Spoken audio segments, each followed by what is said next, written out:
আপনি কি কখনো ভেবে দেখেছেন আগামী ১০০ বছর পর বাংলাদেশ কেমন হবে?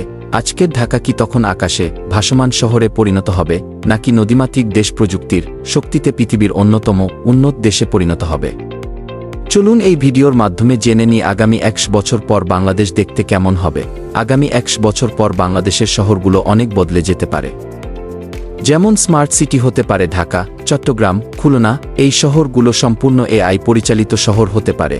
তখন ফ্লাইং ট্যাক্সি বা ড্রোন ট্যাক্সি চলবে।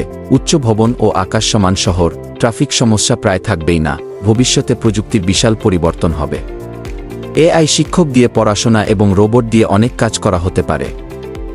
১০০ বছর পর বাংলাদেশের অর্থনীতি অনেক বড় হতে পারে। বিশ্বের অন্যতম উন্নত অর্থনীতি, প্রযুক্তি ও গবেষণায় বড় শক্তি, মহাকাশ প্রযুক্তিতে অংশগ্রহণ, নতুন শিল্প যেমন এআই, রোবোটিক্স, গ্রিন এনার্জি এইসব যুক্ত হতে পারে।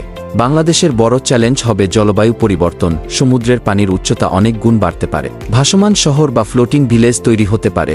নবায়নযোগ্য শক্তি যেমন সোলার উন্নয়ন এইসব প্রযুক্তির উপর বেশি নির্ভরশীলতা বাড়তে পারে। ১০০ বছর পর মানুষের জীবন হবে অনেক আলাদা। ঘরে বসে হোলোগ্রাম মিটিং, এআই সহকারী থাকবে, কাজের সময় কম, জীবন হবে সহজ। তাই আগামী ১০০ বছর পর ২১২৬ সালের বাংলাদেশ কেমন হবে, সেটা পুরোপুরি আমাদের আজকের সিদ্ধান্তের উপর নির্ভর করছে। যদি আমরা শিক্ষা, প্রযুক্তি ও পরিবেশের দিকে গুরুত্ব দিই, তাহলে আগামী ১০০ বছরে বাংলাদেশ হতে পারে বিশ্বের অন্যতম শক্তিশালী দেশ। ভিডিওটি ভালো লাগলে একটি লাইক, শেয়ার এবং সাবস্ক্রাইব করতে ও ফলো দিতে ভুলবেন না।